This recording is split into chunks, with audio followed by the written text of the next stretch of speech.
Simpson Desert. Everyone's happy, as you can see. Well, the kids are always happy. Difficult little things. How are you, buddy? I'd be better if I didn't have responsibility. Beetles trying to bury themselves under my drawers. And children. I would be single and free of responsibilities. No, it's great. It's an earlier start today. Because we've got 153 k's to Dalhousie Springs. So we started a bit early and about an hour and a half earlier, and keen to get on the road, just having a bit of food and make sure everyone's caffeinated and we're good to go. We're hoping this section of the track is a bit easier, right? Yeah, I expect it will be. It flattens out a lot, and even when you look on maps, you can see. Excuse me. It's not oil. Oh, what are you doing? It got turned up. See what I mean? Don't travel with children. See, look, it's just All right. Thank you, buddy. Jan's there, like a lizard. It's just air. Oh, you have to turn it up because he wants you to turn It's a good day. It's a good day. Okay. I've definitely got more than half a tank across, which is about right because it's only Look at it. 20 litre tank. Beautiful little monitor. You got to try and get out of the car picture.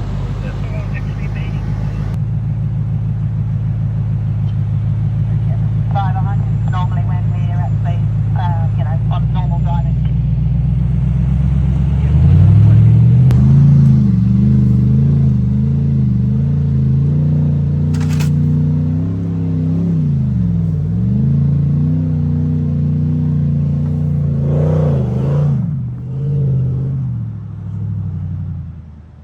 So we stop here because this thing is pretty steep, so we'll see how everyone does.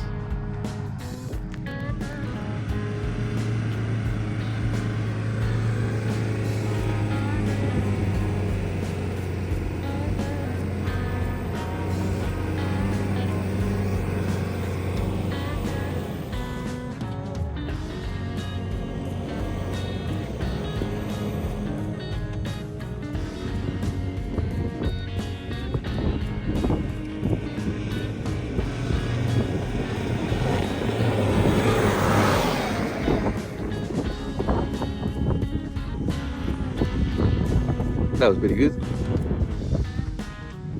Double lock, front and rear.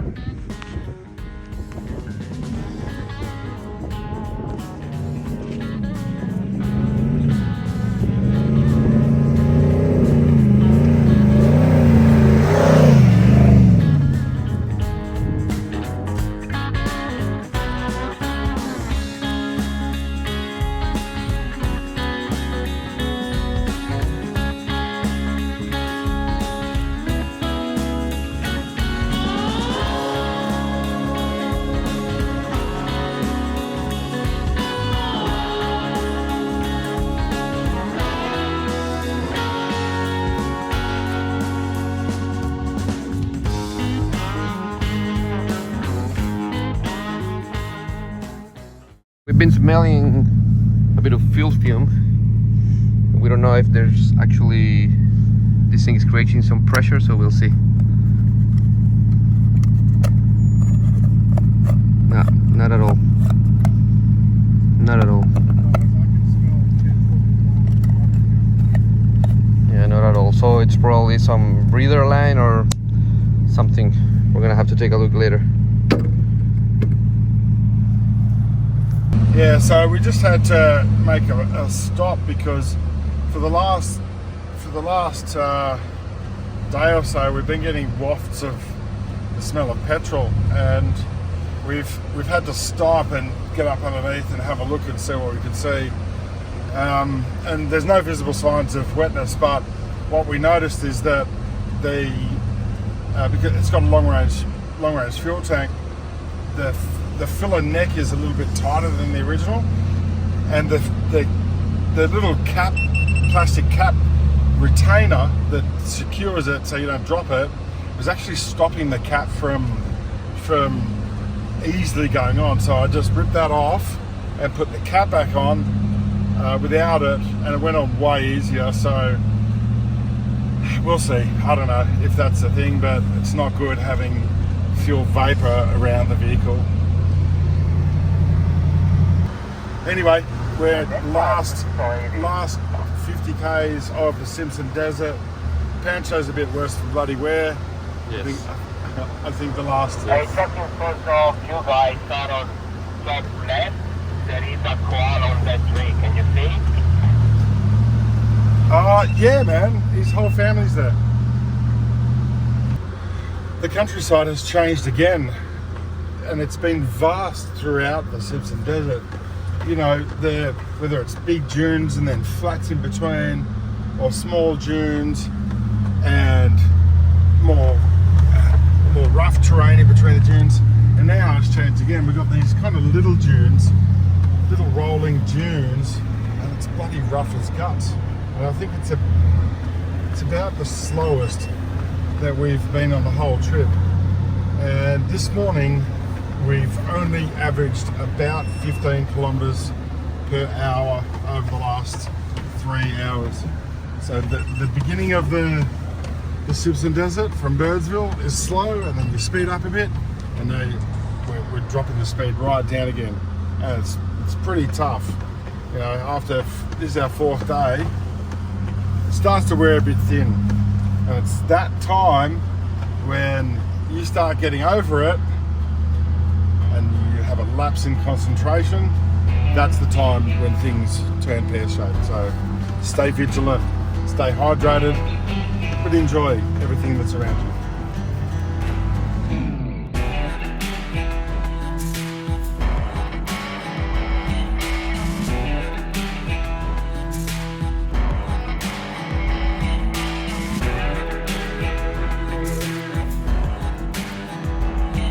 Out of Simpson Desert into Wajira National Park. And I'm sure these parks have different history, different people, but it's just interesting that in between there's actually no man's land of about 100 meters. Well, we've just arrived at Purni Bore. I've never been here before, and I believe it's quite a popular. I think it's quite popular because, you know, they've got amenities here. They've got a table over there, picnic table over there, and then up on the left there, they've got some tank water and a couple of toilets, and then over there to the right, somewhere in there, there'll be water pumping. Oh no, right down through the end there. Can you zoom in? See the water coming out of the ground? So let's take a walk down there and have a good look. So behind me here we have Purni Bore, which was kind of an accident because in 1963 the French Petroleum Company was actually out here drilling for oil. And they got to a depth of about 1,400 meters, struck no oil, but what they found was water.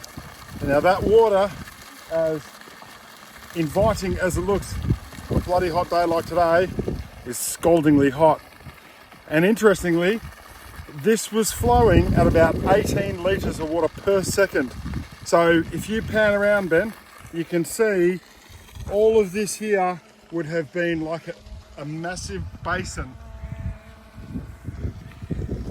It was flowing so much water that it actually had an impact on the water flow at Mount Dare, 70 kilometres a day. So what they did was they capped it, well actually, I kind of jumped a bit there. They capped it originally and it corroded, and that's when the bore actually started. So what they've done is they've actually capped it again to reduce the flow to that, so it doesn't have such an impact on Mount Dare. But they know that they couldn't totally cap it because this has become an oasis for all different types of flora and fauna. And we've got different types of lizards, including the cute, spiky looking military dragon and the sand goanna, and marsupials and insects and birds. And we're really, really graced by, I don't know if you can, how well you can see it up there in the distance. Can you zoom in? There's actually a wedge-tail eagle doing the rounds looking for lunch. Probably pretty hard to see, but I'm super stoked that I got to witness that here today. So next stop for us is Dalhousie Springs, and I'm going fully clothed into that water because it's bloody hot. Got a new driver at the helm. How's it going? How you going, Panch? I think this is a great way to get rid of a headache. Driving through the desert. Yeah.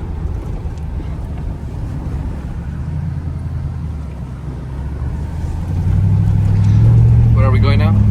Dalhousie Springs? Dalhousie. Look at that. Cute little bird. Running for their lives.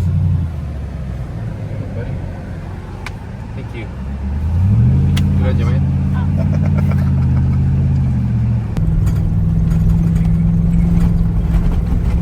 Brutal.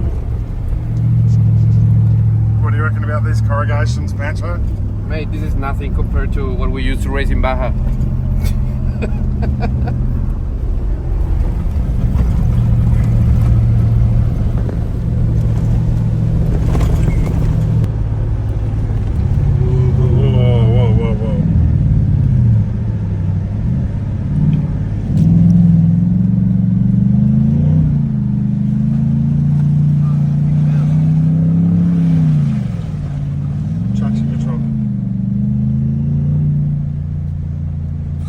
Go back and we'll film everyone. Just Wait, till- guys. Wait. Don't go through it. Don't go through it. Wait for me.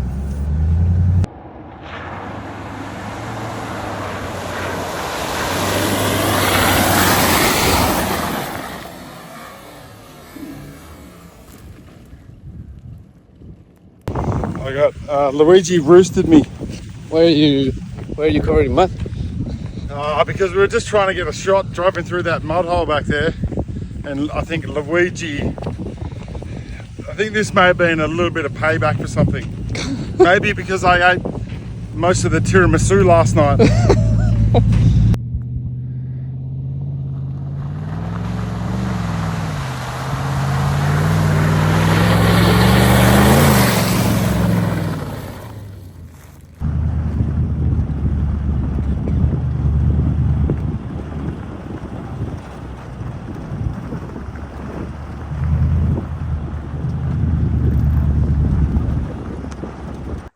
I'm washing my balls. That's gonna go to YouTube. What do you think, Benny? What do you think of this place? Incredible. Incredible.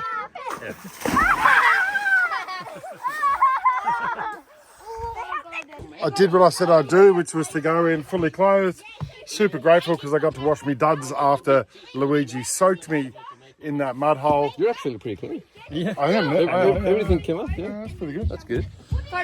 So super happy, great day. We're camping here at Dalhousie, and we'll be back here in the morning for another swim. We'll report back about the amenities, facilities here. Thanks for tuning in. We completed the Simpson, the most important bit. What he said.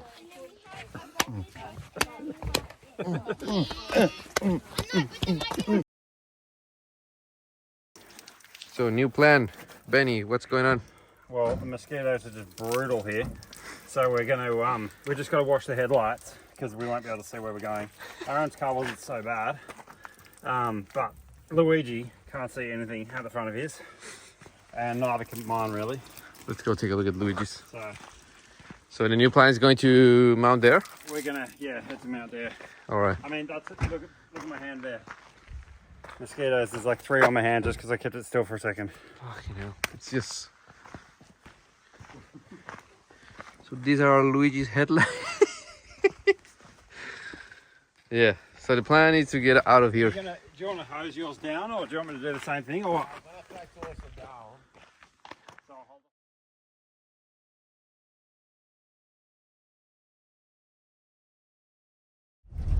See what they mean.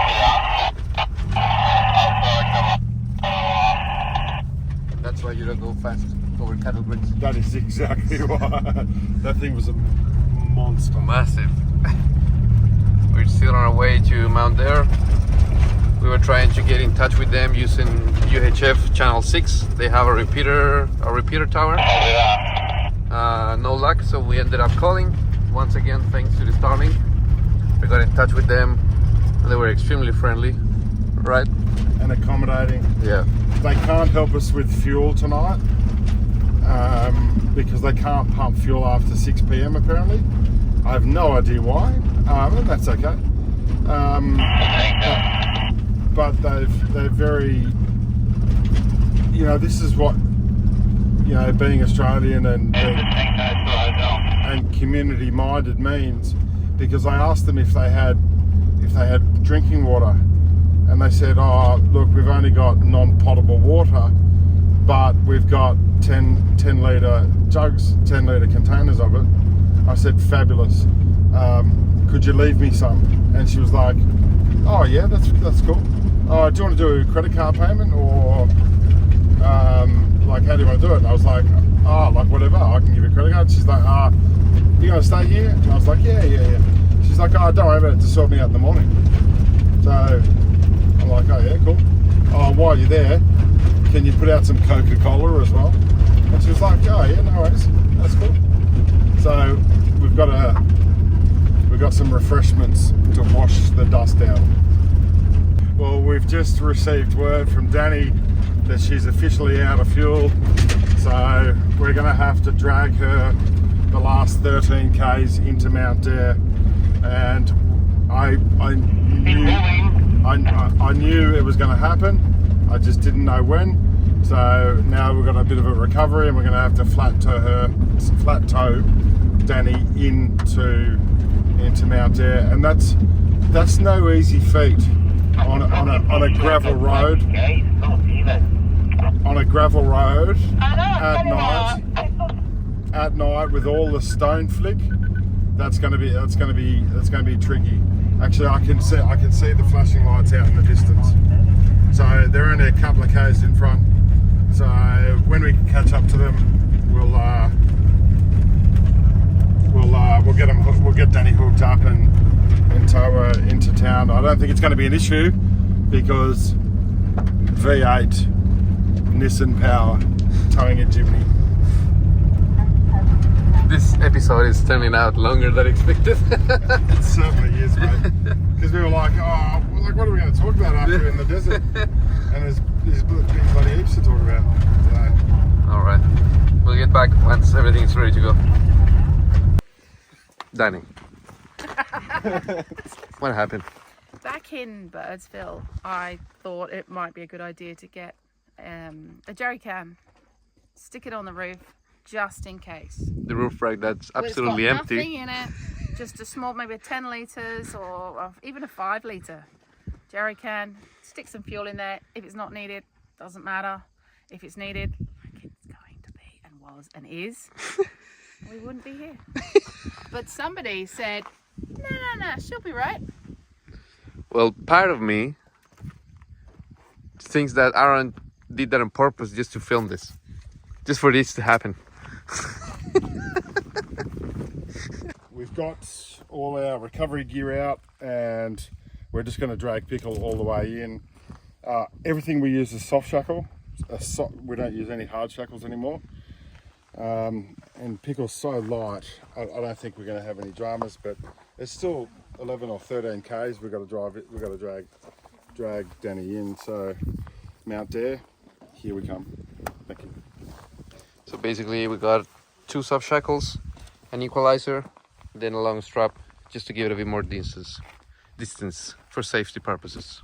Yeah, because one of them, I think it's only 4 meters, right. So it's a little bit tight. So we know we've got at least 6 meters between the vehicles, and the reason why I'm not using a kinetic device, even though it'd reduce the shock load, you'd destroy your strap. You'll absolutely destroy your strap if you use a kinetic elastic type strap. You'll destroy it. And For towing, it's not good. You're better off using static. Static. Thank you, Panch. Engineering right there. All right, buddy. Let's go. I want to film you getting away.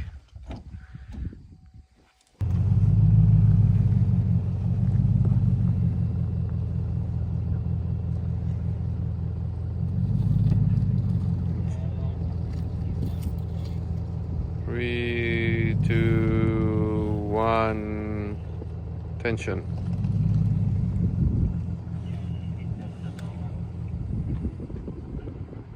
Move forwards a bit.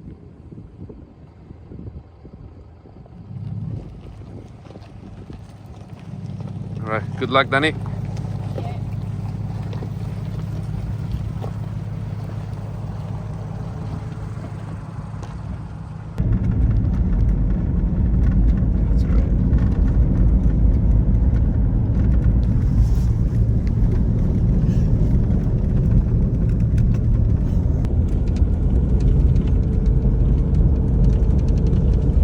Can Mum turn her headlights off now?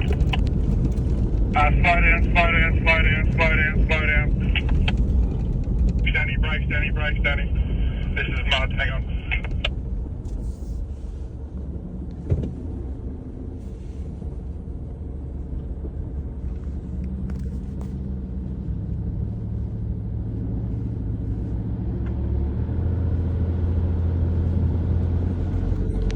Small mud here.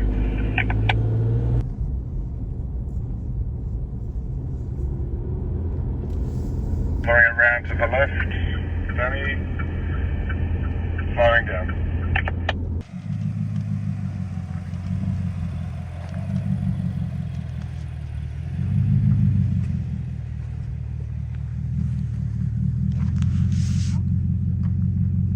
Well done, buddy.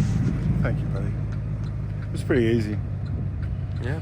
Yeah, but it's, Did you even realize you were doing something? yeah, I did. But you still got to be, even though the chimney's tiny, you've got to be super deliberate. And a couple of moments where I had a lapse of concentration, and I let the line go slack, and I guarantee you she would have felt it. Oh, let's go check. Well done, Danny. Well done. Not pleasant. Especially not when we turned right You literally. and the car, because I hardly had to use the brake because of the lack of pressure in the Yeah. tyres, so the car would slow down. And then he turned right, but the car had sort of come to a stop, and there was quite a bit of slack. I'm And pretty he sure I went filmed back, that. He went in that direction, and I couldn't turn the wheel. I'm pretty sure I filmed that. Yeah. I was like, oh my goodness. So a couple of hours later, we're almost ready to go to bed. The guys cooked fish and Barramundi, barramundi and roast potatoes, and a beautiful mushroom, sauteed mushrooms. beautiful. So good. It was delicious. Thanks to Luigi. Luigi, the outback chef. There you go. That's your new name, buddy. Another good dinner. La Cucinare Luigi. La cucina di Luigi. La Cucina. La cucina. La cucina di Luigi. Hand movement. Hand movement. Where's the hand movement? Yeah, very good. Piccolo bambino. Yeah, cheers. All right. Finally, this episode's over. Yeah, whatever, mate. Catch ya.